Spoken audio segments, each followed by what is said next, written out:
And I am going to sign off for a minute here. Ken is going to get back on the mic. He had a brief step away for a very special and important guest. Ken, over to you. See, sir. you're just giving me all kinds of accolades. I'm giving you the setup. Is what you're doing. But so okay, guys, I'm back here. And we do have. We're going to continue talking about the game as it goes on, but you know, we're seeing how this is going. So hello everyone, and with me is Will Shick. Hello everyone. How are y'all out there? So hopefully everyone is. We're going to continue talking about the game as we go on. So thank you very much for once again joining us here at IN Radio in Armada. We got some exciting games here right at the beginning already. And this one clearly moving along as you would expect. But we've got a whole bunch of questions for you. We know your time is limited. Oh, yeah. So I want to just make sure we kind of hit some of them real quick. So last year you were in the booth with us. We were talking AdeptiCon, and you were talking about your garden growing with the release. And that kind of covered Rapid Reinforcements 2, and your analogy said that you were planting a seed with all that, and that eventually you're hoping that it stays in like a bonsai tree, grows the way you want it to, but sometimes it goes out of bounds, and you know, will dominate a tournament scene, I think were your specific words. So you came out with an errata a few months ago, specific for that covered a lot of Rapid Reinforcements too. So how did Atomic Mass Games come to the decision of creating that errata, and what were kind of those key ingredients to snip the plant, so to speak? Now that we're here at Worlds, and it's definitely changing the competition. Yeah, I mean, I think the big one was, you know, one of the things we really wanted to do was, you know, you always want to push those boundaries. You want to find new places to go and how to kind of grow the game in exciting ways, and maybe do some things that aren't expected or that may lead to, you know, more exciting play patterns that break meta or things like that. Rapid Reinforcements 2, obviously, I think it pushed a little too hard. You know, in our internal testing, it was like, okay, this stuff is playing very strong, it's playing very powerful, but the exciting feedback that we were getting and kind of the census was, it is very good, but it's not necessarily breaking anything. It will push, you know, it will push the comfort of the metas in certain ways. It will take certain fleet compositions in different ways. And so we felt confident with where we were on that, based on the feedback we were getting, based on the results that we were seeing, that we were going to get what we wanted out of that set of, you know, it was overall a smaller set than the first Rapid Reinforcements. 8 cards instead of more. But our goal was kind of to have a strong impact with a smaller set of things. So we were really looking again for those things that were going to make players a bit uncomfortable in a way, and that it was going to challenge them, right? Not in a fun way, and to give some additional options, to give some ways to think about the game that might be new. And obviously when you do that stuff, sometimes those seeds can grow out of control, or they grow in ways you don't expect. As we always talk about when it comes to playtesting and development and design, you know, we do everything we possibly can internally to make sure that everything we're doing is in line with the game, it's healthy for the game, that there's balance there, but we're playing in imperfectly balanced situations. So what does that mean? And every time you release something to the world, the number of games that get played in the first week typically eclipses everything you could have done over the last 2 years. Oh, of course. You know, and there's so many smart people out there and so many like clever players. That's part of the joy of it. The goal with development is not necessarily to say, okay, we know everything this thing will do. It's to say we've kind of stress test all of the cases that we can see, and we think we have accounted for all the things in which it could potentially have a more game-breaking effect. Right. And you know, over the course of several months, the initial conversation went the way we expected, with people kind of freaking out and being like, oh my gosh, this seems really good. Here's a lot of different ideas and thoughts about it. Here's ways in which we think it's broken. You know, and from our testing, we were like, I don't think that's going to exactly play out the way that people want. But through the community's like intrepid testing and playthrough of the stuff, turned out that we did miss a couple of those cases and that things were pushing the boundaries a little bit too hard. Sure. So from there, the next step, and I think this is the hardest ones for players, and I know it's the hardest ones for developers as well, is that when you start to see things that seem like they're more of a problem than you expected or that they are breaking the boundaries, is to not instantly react, right? Is to not knee-jerk. Because every time you make a knee-jerk reaction and you do a quick change, it means that you're potentially not testing the ramifications of that change very well. It can potentially mean that you're hurting something else that's in future development. Like there's a lot of interconnectivity to that. And so from our standpoint, the way that Atomic Mass typically operates is that we will identify those issues and then we will sit and watch.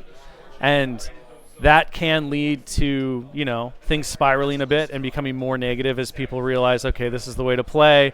These problems aren't going to go away. Now people are really compounding them by learning how to better break them in certain ways, So you do get a little bit of darkness before the dawn. But that process is super important because as the community is going through it, we're taking in all the data from everywhere we can. We're using the community feedback and the things we're seeing from tournament results and online conversations and places like Ion Radio that are talking about, right? And we're assimilating those into our internal testing. We're having testers go back and look at it, and we're coming up with solutions, and we're iterating on all of these different options and opportunities. We're also we're also hoping that the community will kind of solve its own problems in some ways. And that's the mark of a good, perfectly unbalanced game, right? Is that there are always solutions yet to be found. And what you don't want to do, again, is to knee-jerk and potentially cause more problems or different problems in trying to solve the problem. But then the other issue, right, is you don't want to jump in and fix the community's concerns or challenges without giving them a chance to address them themselves. Because I think that, we talked about this last year, I think, is that the thing that makes these games so much fun, so engaging, and so exciting is the fact that the players get to be the innovators. They get to be the ones that come out and say, well, X, Y, or Z is dominating the meta. No one seems to be able to beat it. And it just takes that one player to think about outside the box and come up with the solution. Ideally, they have the tools to do that. And then all of a sudden, the meta breaks, a new meta forms, right, and rinse and repeat, right? And that's what brings us back year after year to see these LCQs. It's why it's so exciting to watch these players from all across the globe and how they approach these problems and these game plans. And so that was kind of it. It was, it was a lot of, okay, we've gone a little too far. Let's pull back. Let's try a bunch of different options and thoughts. I think we went through about 5 different versions of Anakin during our internal testing. Talking about, can we maintain what we originally want? How do we better fix some of the problems and the pressures he's putting on the game and things like that. So it was very much a very busy behind the scenes time for us. Even though from the exterior, as it always does, people kind of sit there and they're like, well, why aren't they doing anything? And it's from the external perspective, we are a lot of the time saying, okay, well, let's work on this a little bit, but let's also see how it turns out. And it's always a gut check of finding that right moment where you're like, okay, this errata, we're very confident in it. We don't think the problems are necessarily going to go away. Let's go ahead and drop this and believe that this is going to be the thing that fixes everything. And actually, the errata that came out, a lot of players, myself included, believe that this is probably the most balanced Armada has ever been, ever. Well, we nailed it. So you nailed it. So now every change you've got to run by us before you. No, I'm kidding. Fair. That's fair.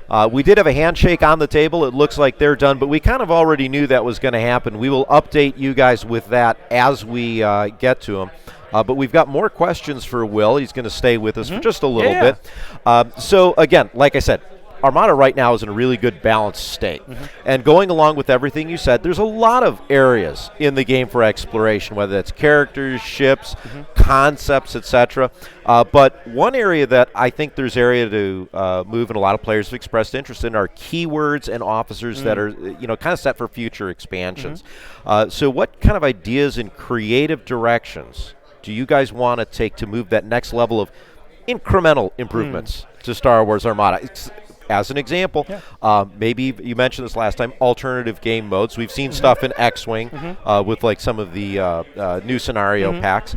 So maybe that's something, or a campaign for Armada. So I'll be quiet and let you talk here now. So I mean, honestly, it's a great question. It's one that, of course, we have to be I can't give a lot of details on because we don't like to talk about future developments or things because everything does shift.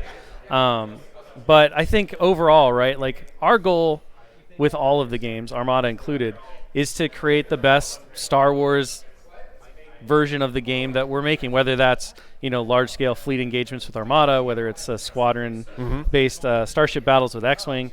But from our perspective as well, the thing that, and I think this lines up a little bit with the talk about like new fleet commanders, new squadron leaders, things like that, and you see this in the rapid reinforcements kind of idea. The stable of ships, well, obviously not complete yet for the two new factions, right? The Clone Republic, right, and the Separatists. They still have ships that have yet to be really explored.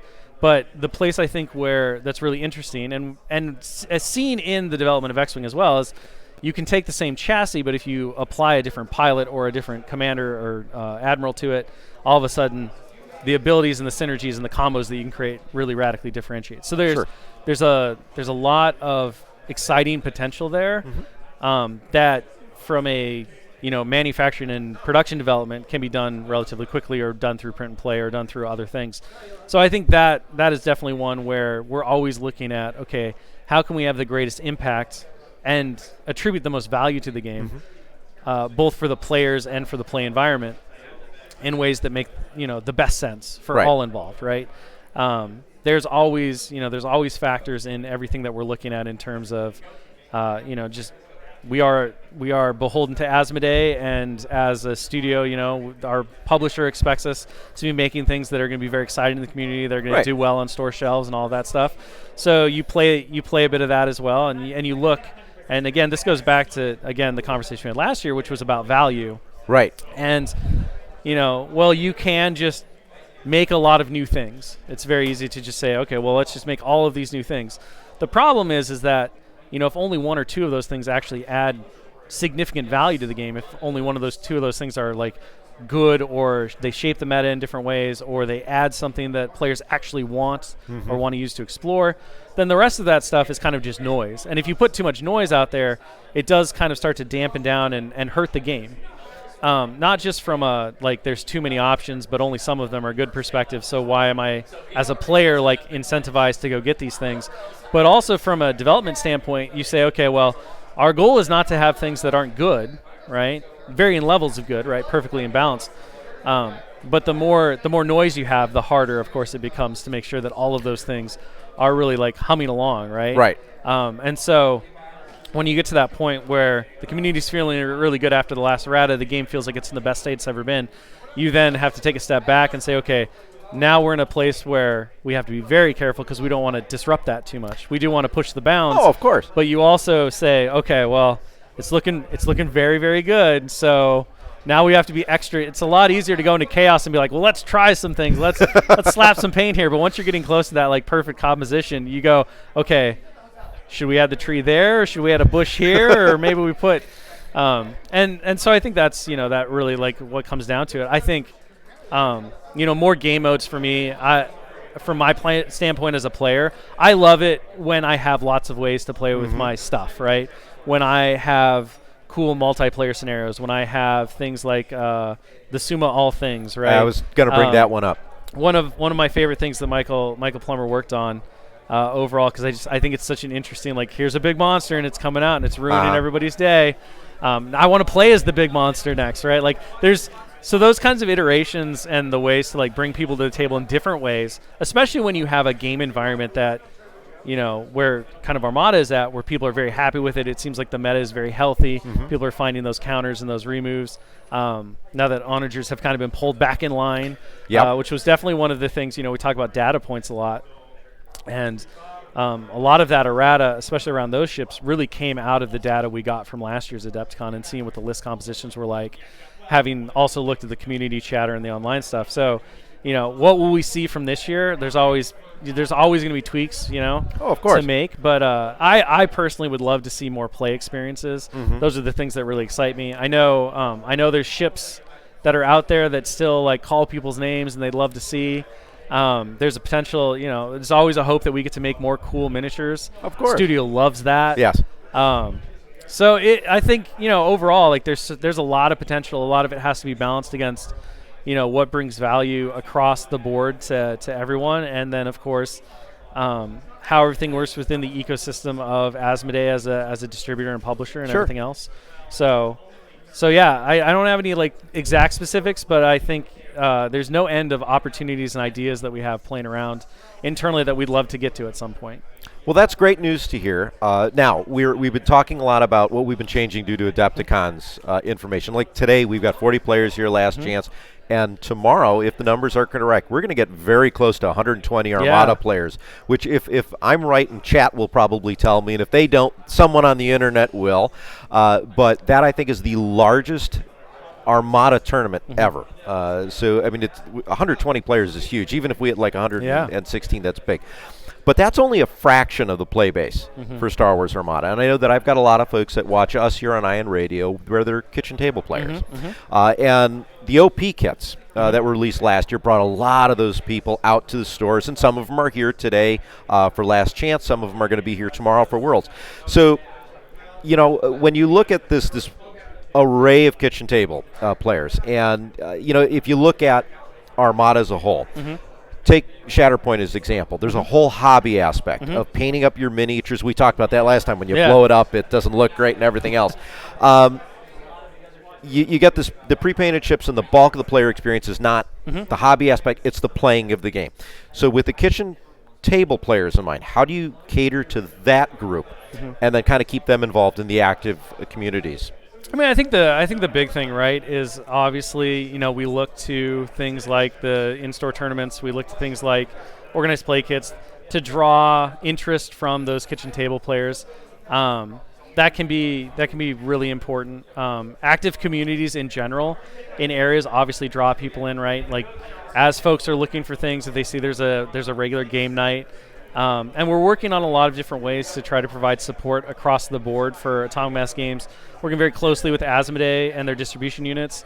I think one of the big things that, one of our big motivating factors and one of our kind of calling points over the last year or so has been, okay, we've been out of the pandemic for a while now, and we've returned to like amazing Adepticons, and they've grown every year, and we're seeing, record high Armada, Legion, X-Wing, everything this year is just bigger than ever. But I don't think that we quite have re-hit our stride in terms of the overall player experience in store, of like reaching out to those people who started playing maybe during the pandemic and have only played on the kitchen table. Right. How do we incentivize those folks to come in and start to become part of like the re-emergent community of us getting together and getting to hang out and do the things that these games really love to do? And so, I think it all comes back again to that local community, that LGS kind of focus, and how do you motivate people to do that? And then this goes back, I think, just to continue to harp on my favorite thing, play modes, right? Yeah. Like having those interesting scenarios. Tournaments and standard like play is great. The base game is the meat and bones of the entire experience, but being able to excite people over some kind of like wild scenario, seeing seeing a monster on the table that's like running around doing stuff, seeing a Super Star Destroyer, which technically you can play in normal play, but it's like every time that comes out and someone's like, well, we're just going to play a game of Armada, but I'm using a Super Star Destroyer, I'm always like, this is more than just a game of Armada, right? Like visually, it's incredibly impressive. So it is. So finding those opportunities to like really draw the imagination of people and say, hey, come out, give this a try, discover this great group of people that you then can become engaged around and really start to like interact with, and that will lead you maybe it'll lead you into tournaments, maybe it'll lead you into like campaigns, maybe somebody will be inspired to do a league of some type, and just trying to have those things in place. I think that's kind of the biggest step that we can make, is always like, how do we connect communities, and then working with the great like community resources like yourself and everyone else who do that community outreach just because you have a love of the game and you have fun streaming other people's like events and coming here and like doing the whole thing, right? Like there's so many offshoots of these things as well that it's fun to watch how these kind of lifestyle hobbies can evolve and grow into their own little microcosms with all these different people contributing all this different stuff that all goes back to the health of the overall game. Oh, definitely. And I think one of the things that's unique about Star Wars games is that a lot of us, when we were growing up well, not all of us, because some of you guys are younger than I am, but you're growing up in the early 80s, late 70s, and you're watching these movies, and you loved it, and you were playing those games when you were 4 to 10 years old. You're playing with the Kenner action figures. I was basically playing Star Wars Armada back then with giant Millennium Falcons from heaven, from Kenner and whatnot. But anyways, you mentioned the Super Star Destroyer. It's huge, it's big, it's impressive, and it has this great table presence. And that's one of the best parts about Armada. People have been walking by all day, just stopping. They look at the table, they love what they see, and that's just kind of the fun part of this game and the Star Wars games in general, I think. I mean, look, there's nothing, there's very little less iconic. Like, you could say lightsabers. Sure. Star Wars has lightsabers, but the whole Star Wars journey opens with that superstar, or with that ISD, that Star Destroyer coming over after the little curling Corvette, and it's like, oh, it's pretty big. Oh, it's still going. It's still going. Holy crap, that thing's huge. And the triangle design and everything they did, like, it's burned, I think, into everyone who's ever even heard about Star Wars' like memory. This collective consciousness of that thing is the Star Destroyer is cool. The Super Star Destroyer is epic. Yes. But like I was just watching the table over here, and I was looking at everything. It's like, this game just looks so good on the table. Doesn't it? It's good. Great. All right, so quick lightning round. These are going to be quick questions. We've got 3 of them for you. So first of all, what's your favorite ship that's currently in Armada? Man. Yeah, I'm going to start with the hard one. That's a tough one. I kind of get to cheat, though. So the Venator is my favorite. Okay, like that's flat fair. out. Before that was available, though, if you'd asked me before, I would have said the Imperial Star Destroyer. Yeah. But even though the Republic version, I don't entirely understand the double bridge idea. I love it. It has all of the things I like about the Star Destroyer, but it's a good guy version, so I'm totally in. fair. I'm totally in. fair. Okay, second question. Best part of watching, specifically we're talking about Armada, but best part of watching these games from the sidelines. We may have already touched on parts of that. So I think, for me, the best part about watching from the sidelines is watching the emotions of the people and watching the way in which they interact. The thing that's so incredible is we've got people from Poland, we've got people from Australia, we've got people from Germany, we've got people from Italy, we've got people like from everywhere, literally everywhere across the entire globe, and not all of them are as fluent with each other's languages as you would think. So normally you would say, well, communication would be really difficult, or like, how are these people going to play in these social games? And yet they come to this table, they come to their game, and you watch, and you see this common shared sense of humanity, of of connection, and it's really overwhelming to watch and to see people smile and to laugh and to form these kind of bonds of friendship from like thousands and thousands of miles away. And there's not much else, I've not seen much else in the world like tabletop that can do that can provide people a shared sense of community and language, where even if you can't speak the same languages at all, you can still sit down and have this like really connected experience with each other. So I love watching that. I especially love watching the higher level competitors come in, and to see them with their very serious mindsets, and they're very focused, and there's no fun here. It's all business. And then the game starts and they start playing, and all of a sudden, like, play gets in. The fun gets in.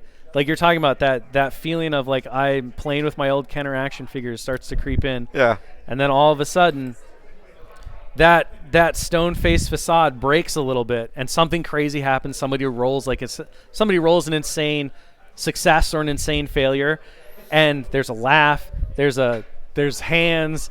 There's I can't, like, there's compassion from the other side of the table. I'm sorry, I that's a terrible roll. It should have never happened. You should have been fine.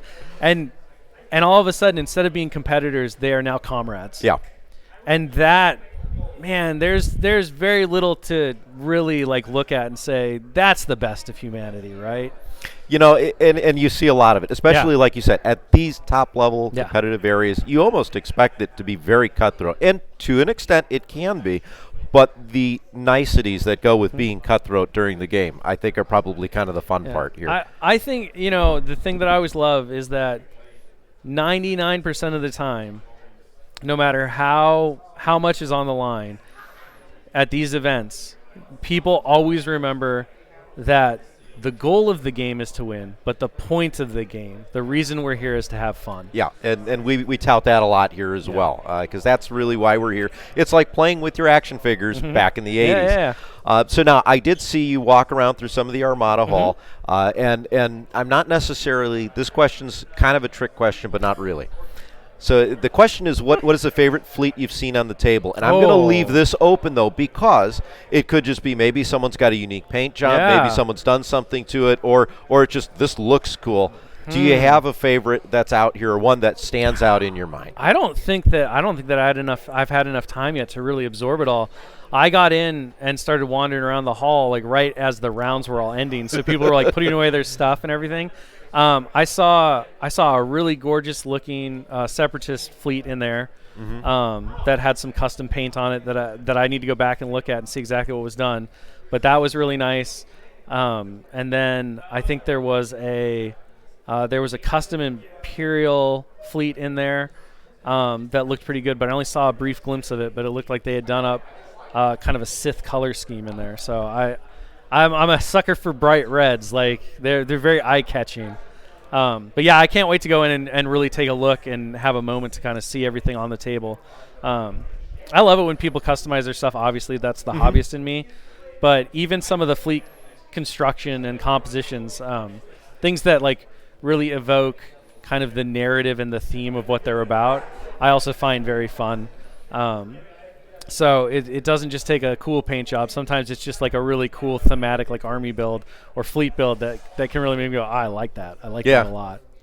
Well, cool. Will, thank you so much once again for coming out and spending a little bit of time with us. We really appreciate it. We have a lot of fun every time you come onto the channel. This is twice. So hopefully next year we'll make it 3. Exactly. All right. But definitely we've got a lot more action for you. You guys at home are probably asking what the final score was for the game. Ryan did win. It was a 400-66 game. So a 10-1 for Ryan. So excellent ending there. Yeah. Again, Radis, what else do you expect? So you get that drop in, bring a lot of big ships in, and bam, everything blows up. So I think we're going to sign off for the afternoon. We're going to grab some lunch. So this is Will Shick.